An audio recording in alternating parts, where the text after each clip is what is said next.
ഗൗതം വരുന്നതിന് മുമ്പ് ടേബിളും ഫയലും ഒക്കെ അറേഞ്ച് ചെയ്ത് വെച്ചിട്ട് പുറത്തേക്ക് ഇറങ്ങി മാളു. കഴിഞ്ഞു. ഇന്നലെ രാത്രി ഒന്ന് സംസാരിക്കാൻ വിളിച്ചപ്പോൾ കിട്ടിയ ഓർഡർ ആയിരുന്നു. രാവിലെ വരുമ്പോഴേക്ക് എല്ലാം അറേഞ്ച് ചെയ്ത് വെച്ചണം എന്ന്. എന്നെക്കൊണ്ട് പണിയെടുപ്പിച്ചില്ലെങ്കിൽ ഉറക്കം വരില്ല എന്ന് തോന്നുന്നു പ്രാന്തന്. കെട്ടുകഴിഞ്ഞാൽ പിന്നെ എന്തൊക്കെ ജോലി ചെയ്യിക്കും എന്ന് ദൈവത്തിന് മാത്രം അറിയാം. ഓരോന്ന് പറഞ്ഞ് നടക്കുമ്പോഴാണ് മുമ്പിൽ ആരെയോ ചെന്ന് തട്ടി. മുഖമുയർത്തി നോക്കിയപ്പോൾ കണ്ടു, ജീവനാണ്. അവൻ്റെ കണ്ണുകൾ തന്നെ ചുഴിഞ്ഞു നോക്കുന്നത് അവളെ വല്ലാത്ത അസ്വസ്ഥത ഉണ്ടാക്കി. സോറി, ഞാൻ കണ്ടില്ലായിരുന്നു. അവൾ മുമ്പോട്ട് നടക്കാൻ തുടങ്ങിയെങ്കിലും ജീവൻ പെട്ടെന്ന് തന്നെ തോളിൽ കൂടി കൈയിട്ട് ചേർത്ത് പിടിച്ചതിനാൽ നിൽക്കേണ്ടി വന്നു. നിൽക്കുമാളോ, ഞാനൊന്ന് പറയട്ടെ. എങ്ങോട്ടാ ഈ ഓടുന്നേ? കുറച്ച് ദിവസമായല്ലോ ഈ ഒളിച്ചുകളി തുടങ്ങിയിട്ട്. മാളു പെട്ടെന്ന് തന്നെ അവൻ്റെ കൈ എടുത്തു മാറ്റി രൂക്ഷമായി നോക്കി. എന്ത് പറയാനുണ്ടെങ്കിലും ഇങ്ങനെ പറഞ്ഞാൽ മതി. ദേഹത്ത് തൊട്ടും സംസാരിക്കുന്നത് എനിക്കിഷ്ടമല്ല, അവൾ ദേഷ്യത്തോടെ തന്നെ പറഞ്ഞു. പക്ഷേ മറുപടിയായി ഒരു പുച്ഛം കലർന്ന ചിരിയാണ് അവനിൽ നിന്നും കിട്ടിയത്. ഓഹോ, നമ്മൾ ഒന്ന് തൊടുമ്പോൾ മാത്രമേ ഉള്ളല്ലോ കുഴപ്പം. ബാംഗ്ലൂരിൽ വെച്ച് ഗൗതം സാറിൻ്റെ കൂടെ പോകുമ്പോഴും കഴിഞ്ഞ ദിവസം നന്ദൻ തൊടുമ്പോഴും ഒന്നും ഈ പൊള്ളൽ കാണാനില്ലായിരുന്നല്ലോ. മാളുവിൻ്റെ മുഖം ദേഷ്യം കൊണ്ട് മുറുകി. കഴിഞ്ഞ ദിവസം കേബിനിൽ വെച്ച് സാറിൻ്റെ പുതിയ പാർട്ട്ണറെ കെട്ടിപ്പിടിക്കുന്നത് ഞാൻ കണ്ടു. കാശുള്ളവനെ മാത്രമേ തൊടാൻ പാടുള്ളൂ. നിന്നെ വല്ലപ്പോഴും നമ്മളെപ്പോലുള്ള പാവങ്ങളെയും കൂടെ ഒന്ന് പരിഗണിക്കണം. അവൻ വീണ്ടും അവളുടെ തോളിൽ കൂടി കൈയിട്ടു. അതിന് മറുപടി പറഞ്ഞത് ഉയർന്നു താഴ്ന്ന മാളുവിൻ്റെ കൈയായിരുന്നു. കവിൾ പൊത്തിപ്പിടിച്ചു നിൽക്കുന്ന ജീവൻ്റെ നേരെ അവൾ വിരൽ ചൂണ്ടി. ഇനിൽ മേലാൽ നീ എൻ്റെ ദേഹത്ത് തൊട്ടിട്ടുണ്ടെങ്കിൽ ഇപ്പോൾ കിട്ടിയതുപോലെ ഒന്നും ആയിരിക്കില്ല കിട്ടുന്നത്. എന്നെ നിനക്ക് ശരിക്കറിയില്ല. അവൾ മറുപടി പറയാൻ തുടങ്ങുമ്പോഴേ കിഡി എന്നൊരർച്ച കേട്ടു. പ്രിയ മാളുവിൻ്റെ അടുത്തേക്ക് പാഞ്ഞു ചെന്നു. നിനക്കത്ര ധൈര്യമുണ്ടായിട്ട് എൻ്റെ സെക്രട്ടറിക്ക് നേരെ കൈ ഉയർത്തിയത്? ഗൗതമിനെ നീ ചിരിച്ചു വെറുതിലാക്കി എന്നു പറഞ്ഞ് എന്തുമാകാം എന്നാണോ? എൻ്റെ സെക്രട്ടറിയെ തല്ലാൻ ആരാ നിനക്ക് അധികാരം തന്നത്? പ്രിയ ദേഷ്യത്തോടെ ഷൗട്ട് ചെയ്തു. അവൾ ഇത്രയും ദേഷ്യപ്പെട്ടിട്ടും മാളുവിൻ്റെ മുഖത്ത് യാതൊരു കൂസലും ഇല്ലെന്ന് കണ്ട പ്രിയക്ക് സ്വയം നിയന്ത്രിക്കാൻ കഴിഞ്ഞില്ല. അവൾ മാളുവിൻ്റെ നേരെ കൈ ഉയർത്തി. എങ്കിലും മാളു ആ കൈ തടഞ്ഞു. What's going on here? ഗൗതമിൻ്റെ ഒച്ച ഉള്ള ശബ്ദത്തിൽ കേട്ടതും പ്രിയ പെട്ടെന്ന് കൈ പിൻവലിച്ചു. മാളുവിന് പേടി തോന്നി. ഈശ്വര, വരാൻ സമയമാണെന്ന് ഓർത്തില്ലല്ലോ. ഓഫീസിൽ സീൻ ക്രിയേറ്റ് ചെയ്തൊന്നും പറഞ്ഞായിരിക്കും ഇന്നത്തെ വഴക്ക്. ഗൗതമിനെ നോക്കിയപ്പോൾ അവളുടെ ഊഹം തെറ്റിയില്ല എന്ന് മനസ്സിലായി. ദേഷ്യം കൊണ്ട് വിറച്ചു നിൽക്കുകയാണ്. മുഖവും കണ്ണൊക്കെ ആകെ ചുമന്നിരിക്കുന്നു. പിന്നെ ഒന്നുകൂടി അവൾ ആ ഭാഗത്തേക്ക് നോക്കാൻ പോയില്ല. നിലത്തേക്ക് തന്നെ നോക്കി നിന്നു. ഗൗതമിനെ കണ്ടപ്പോയ ജീവൻ്റെ പകുതി ജീവൻ അങ്ങ് പോയി. അവന് മാളുവിനോടൊപ്പം അടുപ്പം കഴിയുന്ന ദിവസങ്ങളിൽ അന്ന് തന്നെ മനസ്സിലായതാണ്. ഓഫീസിൽ വെച്ച് ഇങ്ങനെ ഒന്നും ഉണ്ടാകുമെന്ന് ഒരിക്കലും കരുതിയില്ല. ഒന്ന് തോൾ കൈയിട്ടതിന് അവൾ അങ്ങനെ റിയാക്ട് ചെയ്തപ്പോൾ വാശി കയറിപ്പോയി. അവൻ പേടി കാരണം ഉമിനീർ വിഴുങ്ങി നിന്നു. ഗൗതം ചുറ്റും കൂടി നിന്ന് കാഴ്ച കാണുന്നവരെ രൂക്ഷമായി നോക്കി. എല്ലാവരും പെട്ടെന്ന് അവരവരുടെ സീറ്റിലേക്ക് പോയി. മാളുവിനെയും പ്രിയയെയും ജീവനെയും ഒന്ന് തറപ്പിച്ച് നോക്കിയ ശേഷം അവൻ ക്യാബിനിലേക്ക് നടന്നു. ആ നോട്ടത്തിൻ്റെ അർത്ഥം മനസ്സിലായ പോലെ 3 പേരും പിന്നാലെ ചെന്നു. അകത്തേക്ക് കയറിയ ഉടനെ ഗൗതം ചൂടാകാൻ തുടങ്ങി. ഇതെന്താ ചന്ത ആണെന്നാണോ നിങ്ങൾ വിചാരിച്ചു വെച്ചിരിക്കുന്നത്? ഈ ഓഫീസിനൊരു ഡിസിപ്ലിൻ ഉണ്ട്, അത് ഞാൻ പറഞ്ഞു തരണ്ടല്ലോ ആർക്കും. അവൻ കൈ ടേബിളിൽ ആഞ്ഞടിച്ചുകൊണ്ട് പറഞ്ഞു. മാളു ഒന്ന് ഞെട്ടി ആ സൗണ്ട് കേട്ടു. ഭഗവാനെ, 2ാമത്തെ പല്ലും പോകുമെന്നാ തോന്നുന്നേ എന്ന് അവൾ കവിളിൽ കൈവച്ചു ആലോചിച്ചു. ആ പ്രൊജക്റ്റ് എങ്ങാനും കയ്യിൽ നിന്നും പോയാൽ പിന്നെ എന്നെ വെച്ചേക്കില്ലല്ലോ. ഈ കോഴിക്കാരൻ ഞാൻ ഒരുവിധം കരക്കടുപ്പിച്ചു കൊണ്ടിരിക്കുന്ന ഈ തോണി കടലിലേക്ക് തന്നെ വീണ്ടും പോകുമോ ഈശ്വര? അവൾക്ക് വല്ലാത്ത ടെൻഷൻ തോന്നി. സോറി ഗൗതം, മാളവിക എൻ്റെ സെക്രട്ടറിയെ തല്ലിയപ്പോൾ ആ ദേഷ്യത്തിൽ അറിയാതെ ഇങ്ങനെ സംഭവിച്ചതാ. ഇത്തരം ഒരു ബിഹേവിയർ ഞാൻ ഒരിക്കലും ഈ കമ്പനിയിൽ നിന്നും പ്രതീക്ഷിച്ചിരുന്നില്ല. പ്രിയ പെട്ടെന്ന് തന്നെ പരമാവധി വിനയം മുഖത്ത് വെച്ച് പറഞ്ഞു. എന്നിട്ട് ഗൗതം കാണാതെ മാളുവിനെ നോക്കി പുച്ഛിച്ച് ചിരിച്ചു. ഗൗതം മാളുവിനെ നോക്കി. അവൾ പ്രിയയെ തന്നെ നോക്കി നിൽക്കുകയാണ്. ദേഷ്യം പ്രകടമായി കാണാം അവളുടെ മുഖത്ത്. അവൾ തല്ലണം എങ്കിൽ എന്തെങ്കിലും കാരണം ഉണ്ടായിരിക്കും എന്നവന് തോന്നി. വിരലുകൾ കൂട്ടിപ്പിടിച്ച് ടെൻഷനോടെ നിൽക്കുന്ന അവളെ കണ്ടതും ഉള്ളിലെ ദേഷ്യത്തിന് ഇത്തിരി അയവ് വന്നതുപോലെ. ജീവന്റെ മുഖത്തെ പരിഭ്രമം എന്തായിരിക്കും സംഭവിച്ചിട്ടുണ്ടാകുക എന്നൊരു സൂചന അവന് നൽകി. എന്താ ഉണ്ടായത്? അവൻ ശാന്തമായ സ്വരത്തോടെ മാളുവിനോട് ചോദിച്ചു.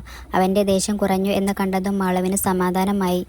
എന്നെക്കുറിച്ച് അനാവശ്യം പറയുകയും ദേഹത്ത് തൊടുകയും ചെയ്തു. അതിനാ അടിച്ചത്. അതിൻ്റെ പേരിൽ എന്ത് ആക്ഷൻ എടുത്താലും എനിക്ക് കുഴപ്പമില്ല സാർ. ഇനി ചെയ്താലും ഞാൻ അത് തന്നെ ചെയ്യും, അവൾ ഗൗതമിനെ നോക്കി ഉറച്ച ശബ്ദത്തിൽ പറഞ്ഞു. അവളുടെ ആ മറുപടി അവൻ്റെ ചുണ്ടിൽ ഒരു ചെറിയ വിരിയിച്ചു. എന്നാൽ ജീവനെ നോക്കിയതും വീണ്ടും ദേഷ്യം കൊണ്ട് ഞരമ്പുകൾ വലിഞ്ഞു മുറുകി. ഒരു നിമിഷം കണ്ണുകൾ അടച്ച ശേഷം ഗൗതം സ്വയം നിയന്ത്രിച്ചു. ജീവൻ തല ഉയർത്തി നോക്കിയതേ ഇല്ല. അല്ലാതെ തന്നെ ഗൗതമിൻ്റെ ഇപ്പോഴത്തെ അവസ്ഥ അവന് മനസ്സിലായിരുന്നു. വല്ലാത്ത പരവേശം തോന്നി അവന്. ഒന്നും വേണ്ടായിരുന്നു. ഇപ്പോൾ മുതൽ ജീവൻ ഈ കമ്പനിയിൽ ഉണ്ടാകാൻ പാടില്ല. പ്രിയക്ക് മാത്രം പ്രൊജക്റ്റ് തീരുന്നത് വരെ ഇവിടെ തുടരാം. സമ്മതമല്ലെങ്കിൽ നമുക്കിപ്പോൾ തന്നെ ഈ പ്രൊജക്റ്റ് വേണ്ട എന്ന് വേണ്ട എന്ന് വെക്കാം. ഗൗതമിന്റെ വാക്കുകൾ ഞെട്ടലോടെയാണ് പ്രിയ കേട്ടത്. നമ്മുടെ ഫ്രണ്ട്ഷിപ്പിനേക്കാളും ഈ പ്രൊജക്ടിനേക്കാളും വലുതാണോ ഇവൾ? പ്രിയ ഈർഷ്യയോടെ ചോദിച്ചു. ഗൗതം ഇങ്ങനെ പറയും എന്നവൾ ഒരിക്കലും വിചാരിച്ചിരുന്നില്ല. കൂടുതൽ വിശദീകരണം തരാൻ എനിക്ക് താല്പര്യമില്ല പ്രിയ.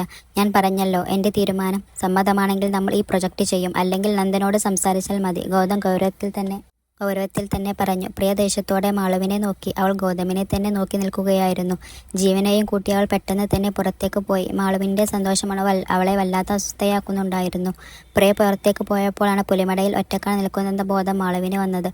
ഗൗതം എന്തോ ആലോചിച്ച് നിൽക്കുന്നത് കണ്ട് അവൾ മെല്ലെ ഡോറിനടുത്തേക്ക് നടന്നപ്പോഴേക്ക് കയ്യിൽ പിടി വീണിരുന്നു. ഗൗതം അവളുടെ കൈ പിറകിലേക്ക് തിരിച്ചു പിടിച്ച് അവൻ്റെ അടുത്തേക്ക് ചേർത്ത് നിർത്തി.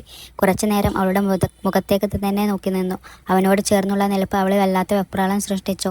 അവനെ നോക്കാതെ തന്നെ ആ നോട്ടം തന്നിൽ ആണെന്ന് അവൾക്ക് മനസ്സിലാകുന്നുണ്ടായിരുന്നു. നെറ്റിയിൽ വിയർപ്പ് തുള്ളികൾ പൊടിഞ്ഞു നിൽക്കുന്ന അവളെ അവൻ കൗതുകത്തോടെ നോക്കി നിന്നു.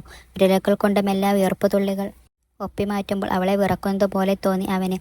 കാര്യങ്ങൾ കൈവിട്ടുപോകും എന്ന് തോന്നിയപ്പോൾ നെറ്റിയിൽ നിന്നും വിരലുകൾ പിൻവലിച്ചു. നീ ആരാടി ജാൻസി റാണിയോ? പെട്ടെന്ന് കയറി അങ്ങ് പ്രതികരിക്കാൻ കുറച്ചുകൂടി അവളെ അടുത്തേക്ക് ചേർത്ത് നിർത്തി അവൻ ചോദിച്ചു. അവൾ കണ്ണുകൾ കൂർപ്പിച്ച് അവനെ നോക്കി. ആ മുഖത്തെ ചിരി കണ്ടതും അവൾക്ക് ദേഷ്യം വന്നു. ആണെങ്കിൽ എന്താ, എൻ്റെ കാര്യം ഞാൻ തന്നെ നോക്കിയല്ലേ പറ്റൂ. വേറെ ആരുമില്ലല്ലോ അവനിട്ടു ഒന്നു കൊടുക്കാൻ. അവനുള്ളത് ഞാൻ കൊടുത്തോളാം, ഗൗതം മനസ്സിൽ പറഞ്ഞു. ആ ബോധം ഉണ്ടായിരിക്കണം. നോക്കിയും കണ്ടൊക്കെ വേണം പ്രതികരിക്കാൻ. എല്ലാവരും അവനെപ്പോലെ അടങ്ങി നിന്നു എന്ന് വരില്ല. ഇനി ഇങ്ങനെ എന്തെങ്കിലും സംഭവിച്ചാൽ അപ്പോൾ തന്നെ എന്നോട് പറഞ്ഞോണം കേട്ടോ. അവൻ്റെ ചോദ്യം കേട്ടവൾ പുച്ഛത്തോടെ ചുണ്ടുകൊട്ടി.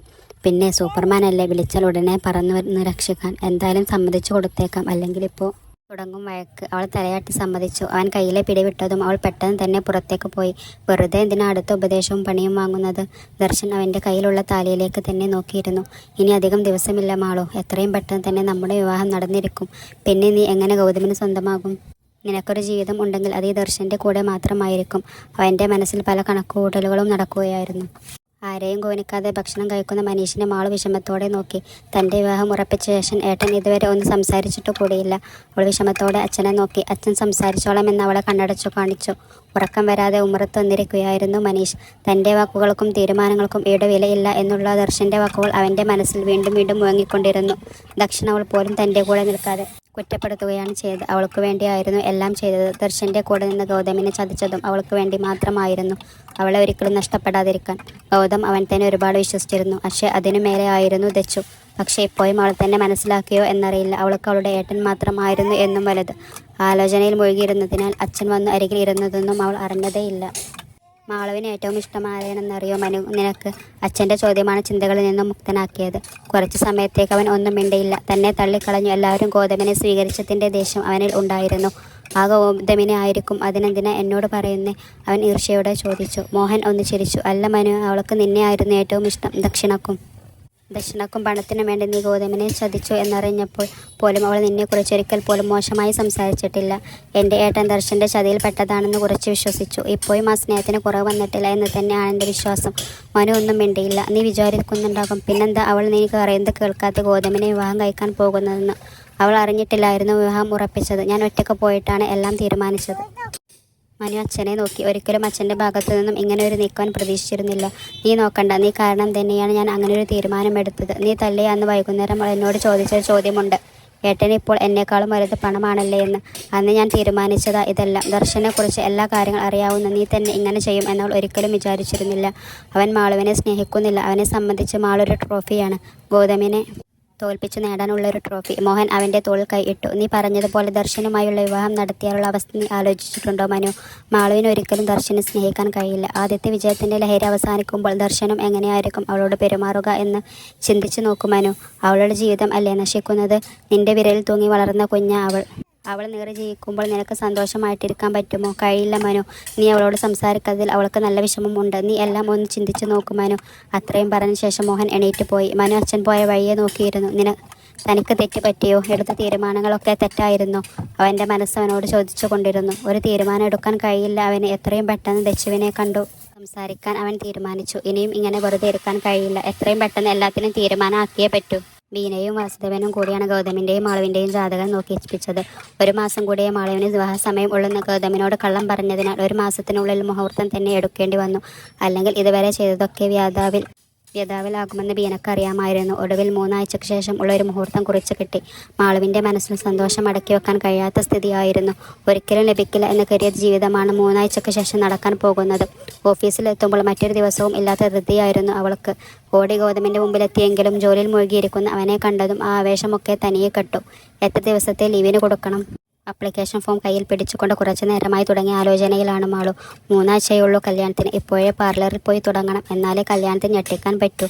പിന്നെ ഫ്രണ്ട്സിനെ കല്യാണം വിളിക്കാൻ പോകണം, സ്വർണം എടുക്കണം, ഡ്രസ്സ് എടുക്കണം. അങ്ങനെ 3 ആഴ്ച കല്യാണത്തിന് മുമ്പുള്ള ലീവ്. കല്യാണം കഴിഞ്ഞ് ഒരാഴ്ച വിരുന്നിന് പോകണം. ഹണിമൂൺ എത്ര ദിവസം ആണോ എന്തോ എല്ലാം കൂടി ഒരു 1.5 മാസം ലീവ് കൊടുക്കാം. ഇവിടെ വന്നിരുന്നിട്ടും റൊമാൻസ് ഒന്നും നടക്കുന്നില്ലല്ലോ. ബാക്കിയുള്ള കാര്യങ്ങളെങ്കിലും നടക്കട്ടെ, അവൾ സ്വയം പറഞ്ഞു. പെട്ടെന്ന് തന്നെ കൊണ്ടു കൊടുത്തേക്കാം. ലീവ് കിട്ടിയാൽ ഉടനെ ബാക്കി കാര്യങ്ങൾ തീരുമാനിക്കേണ്ടതാ. അവൾ ഗൗതമിൻ്റെ ക്യാബിനിലേക്ക് നടന്നു. സാർ എന്നുള്ള വിളി കേട്ടപ്പോഴാണ് ഗൗതം ലാപ്ടോപ്പിൽ നിന്നും മുഖമുയർത്തി നോക്കിയപ്പോൾ കയ്യിൽ ഒരു പേപ്പറും പിടിച്ചോണ്ട് നിൽപ്പുണ്ട് മുമ്പിൽ. ലീവ് ആപ്ലിക്കേഷൻ ആണെന്ന് അവൻ ആദ്യം തന്നെ തോന്നി. അത് വാങ്ങി നോക്കിയ ശേഷം അവളെ തന്നെ നോക്കി. ഇതെന്താ ഇത്? Leave application? അത് മനസ്സിലായി. 1.5 മാസത്തെ ലീവ് എന്തിനാന്നാ ചോദിച്ചേ? അവൻ വീണ്ടും ചോദിച്ചു. ഇയാളെന്താ പൊട്ടനാണെന്ന ഭാവത്തിൽ അവൾ അവനെ നോക്കി. 3 ആഴ്ചയുള്ളൂ എൻ്റെ കല്യാണത്തിന്. ഇഷ്ടം പോലെ തിരക്കില്ലേ? അതുകൊണ്ട് മനഃപൂർവ്വം പാർലറിൽ പോകുന്ന കാര്യം പറഞ്ഞില്ല. നാച്ചുറൽ ബ്യൂട്ടിയാണെന്ന് വിചാരിച്ചോട്ടെ. എൻ്റെ കല്യാണമാണല്ലോ, ഞാൻ ലീവ് എടുക്കുന്നില്ലല്ലോ. ഗൗതം ചെറിയൊരു ചിരിയോടെ പറഞ്ഞു. അതിരിക്കട്ടെ, കല്യാണം കഴിഞ്ഞിട്ട് വീണ്ടും 3 ആഴ്ച എന്തിനാ ലീവ്? അത് ഹണിമൂൺ, അവൾ ഓർക്കാതെ പറഞ്ഞു. കണ്ണും തള്ളി നിൽക്കുന്ന ഗൗതമിനെ കണ്ടപ്പോഴാണ് എന്താ പറഞ്ഞതെന്ന് മനസ്സിലായത്. അല്ല, ഹണിമൂൺ വല്ലതും ഉണ്ടെങ്കിൽ പിന്നെ പ്രത്യേകം ലീവ് എടുക്കണ്ടല്ലോ എന്നാ വിചാരിച്ച? അവൾ ചമ്മിയ ചിരിയോടെ പറഞ്ഞു. തൽക്കാലം ലീവും ഇല്ല, ഹണിമൂണും ഇല്ല. മര്യാദക്ക് പോയി ജോലി എടുക്കാൻ നോക്ക്. 1.5 മാസത്തെ ലീവ് വന്നേക്കുന്നു. എന്തായാലും ഞാനല്ലേ കെട്ടുന്നത്. എനിക്കറിയാം എപ്പോൾ ലീവ് തരണം എന്ന്. ഇപ്പോൾ പോയി തന്നിരിക്കുന്ന ജോലി നോക്കിക്കോ. അവൻ ഇത്തിരി ഗൗരവത്തിൽ തന്നെ പറഞ്ഞു. അവൾ ദേഷ്യത്തോടെ മുഖം കുറിപ്പിച്ചു. നോക്കിയപ്പോൾ ചിരി വന്നെങ്കിലും ഒരുവിധം കൺട്രോൾ ചെയ്തു. ദുഷ്ടൻ, ചെകുത്താൻ എന്ന പേര് തന്നെയാണ് ചേരുന്നത്. കല്യാണം ഒന്ന് കഴിയട്ടെ, ഞാൻ കാണിച്ചു തരാം. മുക്കുകൊണ്ട് ക്ഷ എന്ന് വരപ്പിച്ചില്ലെങ്കിൽ എൻ്റെ പേര് മാളവിക എന്നല്ല.